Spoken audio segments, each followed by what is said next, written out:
اول نیت ته نیت خو عام دی لاس به وینځي استنجا به وکړي او د عورت خوا او شا چې که څه لګېدلي یا به پاک کړي نه نه خو اودس ته شروع کړي او بیا به وي لاسونه رسول سلم په دیوال یا په ځمکه راښ کوو دریر شو ښه نو اوس بیا ترتیب ته راځو نیت خو پکې دې ځکه چې عبادت دی ناول به لاسونه وینځي بیا به عورت وینځي د عورت خوا او شا که څه لګېدلي هغه به وینځي بیا به لاسونه صفا کړي بیا به داسې اودس وکړي لکه څنګه چې د مانځه دپاره کوي بیا د هغې نه بعد په سر باندې به اوبه راړئ څو پیرې 3 پیرې او چې ښه مطمئن شي چې د اوبه ویښ ته رسېدلي دي د هغې نه بعد په ټول بدن به اوبه راړئ په ټول بدن څنګه اول ښی لاس ښی طرف او بیا کس طرف او دې سره غسل څه شو ختم شو ښه د غسل نه بعد اندامونه وچول څنګه دي پرون موږ دا مسله بیان کړې وه چاته یاد ده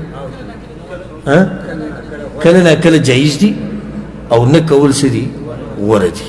دلیل هغه میمونه رضی الله عنها رسول صلی تولیه راوړه رسول صلی هغه تولیه وانغسته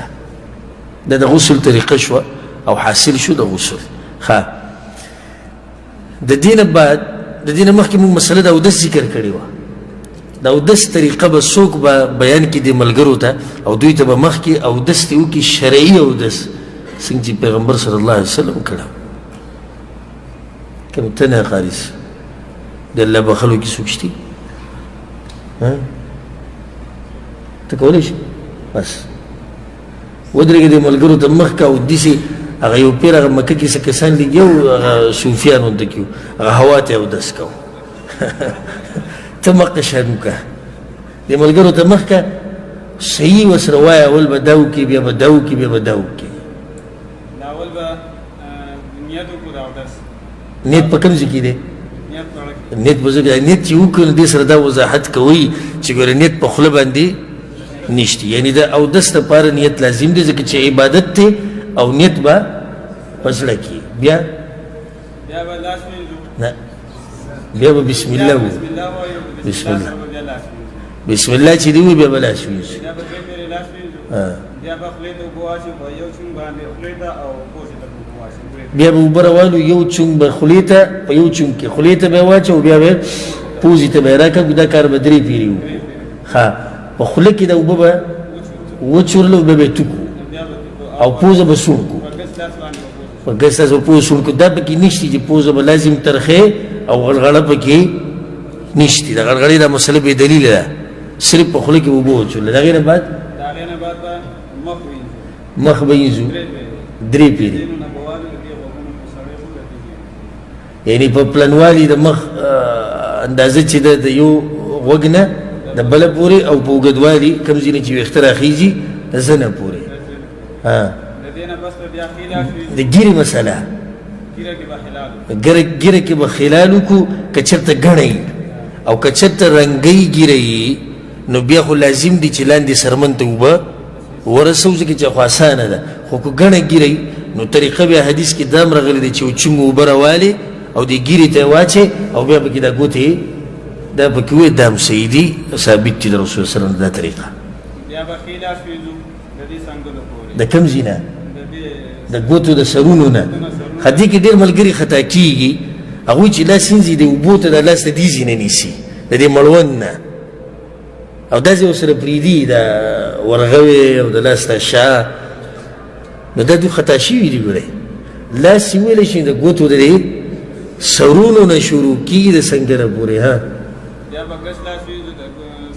دې ګوتو سرونو نه د سنګره پورې 3 پیرې غوره طریقه ده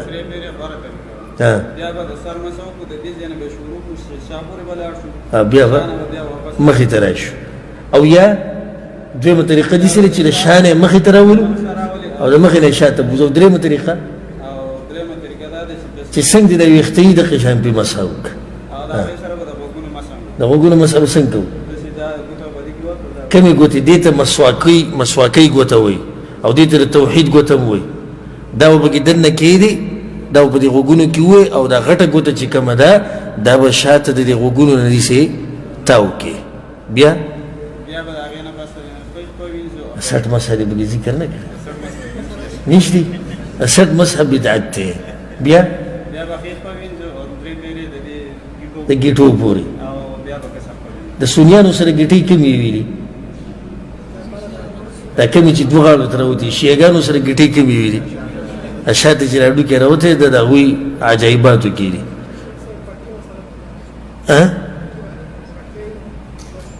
او خو به جدا مسله شو بارک الله فیک بیا هغې نه پس به بیا دوا ووایي کومه دعا به ووایو أشهد أن لا إله إلا الله وحده لا شريك له أشهد أن لا إله إلا الله وحده لا شريك له وأشهد أن محمدا أشهد أن محمدا عبده ورسوله اللهم اجعلني من التوابين واجعلني من المتطهرين او په دې سره دا ګوته اوچتول یا اسمان ته کته د دوه کمزوري دي صرف په دا دعا وې او دې سره ودس شو ختم شو په منځ کې هر اندام د پاره ذکر لا سره مخ سره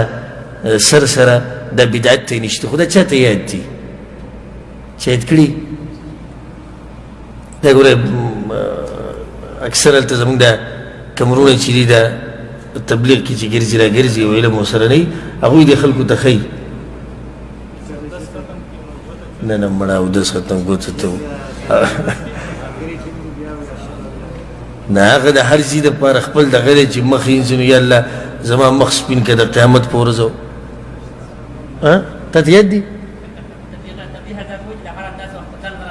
نو موږ هم دقه وایو خو دا دواګانې چا ته یادې دي او نو هر یو دپاره چې دواګانې کوي او د هر یو اندام دپاره خاص ذکر د حدیث کې نه دي ثابت دې سره مسله ختمه شوه د اودس او مسله ختمه شوه د څه د غسل والله اعلم سهار سبا به انشاءالله بیا د کتاب الحیض د هغې نه بعد کتاب التیمم دا به په یوې ورځ کې ختمو او بیا به انشاءالله د منځه مسایل شروع کوو الله سبحانه وتعالی دې موږ پوه کړي په قرآن او حدیث باندې هذا والله اعلم وصلى الله وسلم على نبينا محمد وعلى آله وصحبه أجمعين